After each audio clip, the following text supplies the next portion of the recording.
दोस्तों नमस्कार, ए news office पर आपका स्वागत है और मैं हूं नीरज अधिकारी। देश का पहला आधुनिक शहर चंडीगढ़ पढ़े लिखे लोगों का शहर कहलाता है। यहां की साक्षरता दर 81.9% है। हिंदी, अंग्रेजी और पंजाबी यहां बोली और लिखी जाने वाली प्रमुख भाषाएं हैं। ऐसे शहर में यदि कोई सार्वजनिक कार्यक्रम के दौरान बड़े तथ्य पर बड़ी आसानी से झूठ बोल दे और उसे सुनने पढ़ने वाले सच मान लें, कुछ बोले भी ना, तो क्या फ़र्क पड़ता है कि ये लोकसभा चुनाव है। खूब कह लो कि ये देश की दिशा और दशा बदलने का चुनाव है। चंडीगढ़ के हर व्यक्ति की हर समस्या खत्म कर देने का चुनाव है। राष्ट्र सुरक्षा का सवाल है और मंगलसूत्र बचाने का चुनाव है। फिर ये कहने से भी क्या फ़र्क पड़ता है कि ये संविधान बचाने का चुनाव है। ये भारत के लोकतंत्र को बचाने या जीवित रखने का चुनाव है। देश का इलेक्ट्रॉनिक मीडिया जब अपनी साख को खो रहा हो, तब सूचनाओं और खबरों की थोड़ी बहुत विश्वसनीयता बनाए रखने वाला प्रिंट मीडिया भी गलत तथ्य बताने वाले की हाँ में हाँ मिलाता दिखे, तो ये भी कह देने से क्या फ़र्क पड़ता है कि ये दैवीय शक्ति का विरोध करने वालों को सत्ता से दूर रखने का चुनाव है। देश की लोकतांत्रिक चुनाव प्रणाली को खत्म होने से बचाने का चुनाव है। न कोई खाता देखा जाए न बही, नेता जो कह दे वही सही।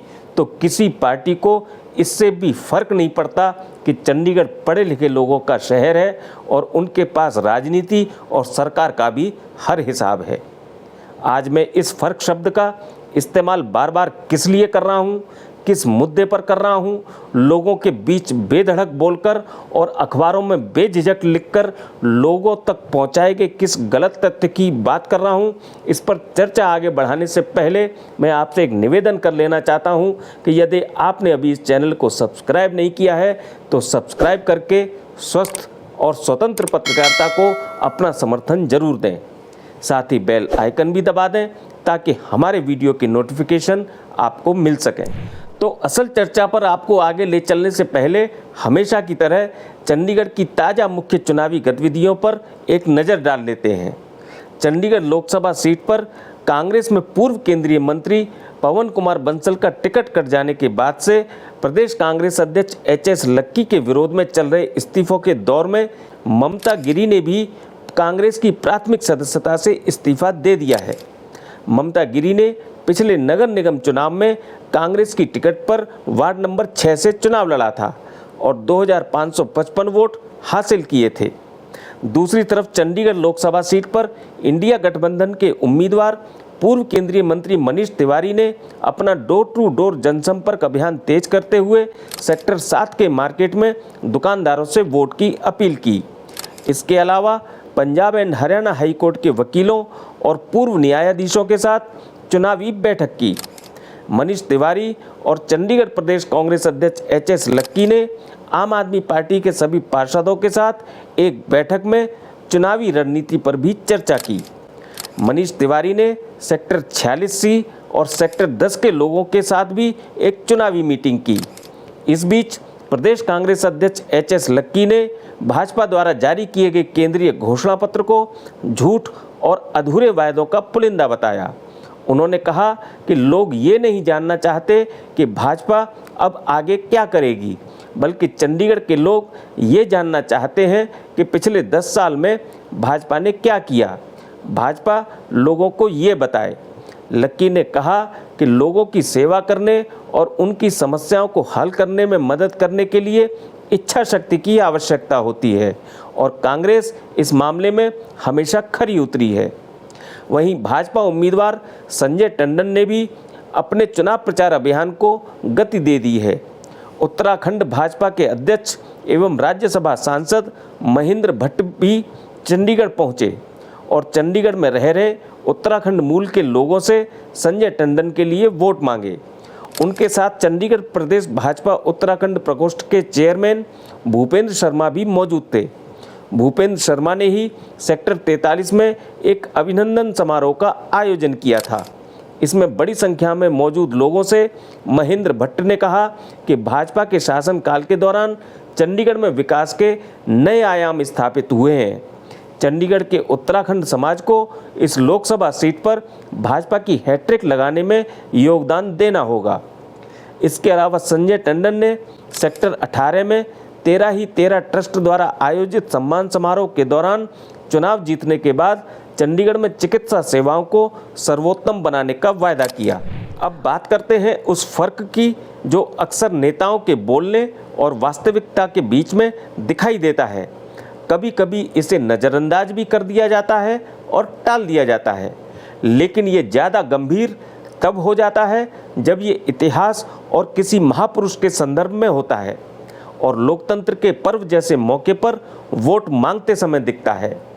परसों चंडीगढ़ के रामदरबार क्षेत्र में वाल्मीकि समाज के कार्यक्रम के दौरान भाजपा उम्मीदवार संजय टंडन ने दलित समाज के लिए मोदी सरकार द्वारा किए गए कार्यों का उल्लेख करते हुए कह दिया कि देश के प्रधानमंत्री नरेंद्र मोदी की सरकार ने दलितों के मसीहा डॉक्टर अंबेडकर को देश का सर्वोच्च पुरस्कार यानी भारत रत्न प्रदान किया था, जबकि कांग्रेस ने बाबा साहब डॉक्टर अंबेडकर का हमेशा अपमान किया।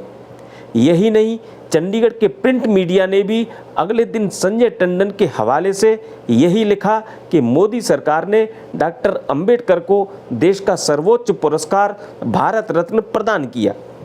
हो सकता है कि संजय टंडन मोदी सरकार की तारीफ के पुल बांधते बांधते और प्रधानमंत्री नरेंद्र मोदी की प्रशंसा में मुग्ध होकर ये कह गए हों, क्योंकि इसी दिन भाजपा का संकल्प पत्र यानी मोदी की गारंटी चंडीगढ़ में लॉन्च करते हुए भाजपा उम्मीदवार संजय टंडन ने पूरी प्रेस कॉन्फ्रेंस में मोदी सरकार की उपलब्धियों का खूब बखान किया था और टंडन अपनी हर चुनावी जनसभा और समारोह में भी सिर्फ मोदी सरकार की ही उपलब्धियों पर वोट मांग रहे हैं।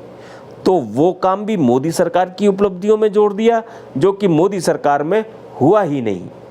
ये मानवीय भूल भी हो सकती है, लेकिन आश्चर्य की बात यह है कि कार्यक्रम में किसी ने इस गलत तथ्य पर आपत्ति भी नहीं की और तो और मीडिया ने भी इस गलत तथ्य को हूबहू प्रकाशित कर दिया, ये चेक किए बिना कि ये तथ्य कितना सही है कि मोदी सरकार ने डॉक्टर अंबेडकर को देश का सर्वोच्च पुरस्कार भारत रत्न प्रदान किया।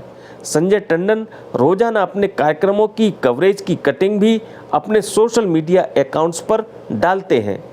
उसमें भी राम दरबार के इस कार्यक्रम की कवरेज की कटिंग्स मौजूद हैं, जिनमें लिखा है कि मोदी सरकार ने डॉक्टर अंबेडकर को देश का सर्वोच्च पुरस्कार भारत रत्न प्रदान किया। लेकिन मीडिया कवरेज पढ़ने के बाद भी कल पूरे दिन न किसी राजनीतिक दल से और न ही किसी व्यक्ति की तरफ से इस गलत तथ्य पर कोई प्रतिक्रिया देखने को मिली, जबकि डॉक्टर अंबेडकर को भारत रत्न मिलने के संबंध में वास्तविक तथ्य ये है कि बाबा साहब डॉक्टर भीमराव अंबेडकर को देश का सर्वोच्च सम्मान भारत रत्न मरणोपरांत वर्ष 1989 में बनी वीपी सिंह की सरकार ने 1990 में दिया था। इतना जरूर है कि तब वीपी सिंह की सरकार भाजपा के समर्थन से बनी थी। हालांकि भाजपा डॉक्टर अंबेडकर को भारत रत्न मिलने का श्रेय ये कहकर लेती रही है कि डॉक्टर अंबेडकर को भारत रत्न तब मिला था जब भाजपा के समर्थन से देश में सरकार बनी, लेकिन बहुजन समाज पार्टी इसका पूरा श्रेय खुद को देती रही है। बसपा सुप्रीमो मायावती कहती रही हैं कि उनके नेता मान्यवर काशीराम ने वीपी सिंह सरकार को बाहर से समर्थन दिया था और इस समर्थन की दो ही शर्तें थी, पहली मंडल कमीशन को लागू करना और डॉक्टर अंबेडकर को भारत रत्न देना। खैर, श्रेय की इस लड़ाई में दावे कुछ औरों के भी हैं, लेकिन ये तथ्य बिल्कुल गलत है कि डॉक्टर अंबेडकर को भारत रत्न मोदी सरकार ने दिया था और इस गलत तथ्य को शहर में प्रसारित भी किया गया। तब कोई कुछ भी न बोले तो मुझे आज कहना पड़ रहा है कि पढ़े लिखे लोगों के शहर में भी नेता जब दरवाजे दरवाजे डोल रहे हैं, असल मुद्दों को छोड़कर जो खुद को हो पसंद वो ही बोल रहे हैं, लोग हाथ जोड़े और तालियां बजाए सुन रहे हैं, आंख बंद करके अखबार पढ़ रहे हैं, तो क्या फ़र्क पड़ता है कि नेता गलत बोल रहे हैं और अखबार झूठ लिख रहे हैं। इस पर सोचिएगा ज़रूर। मुझसे जुड़े रहने के लिए आपका बहुत बहुत धन्यवाद।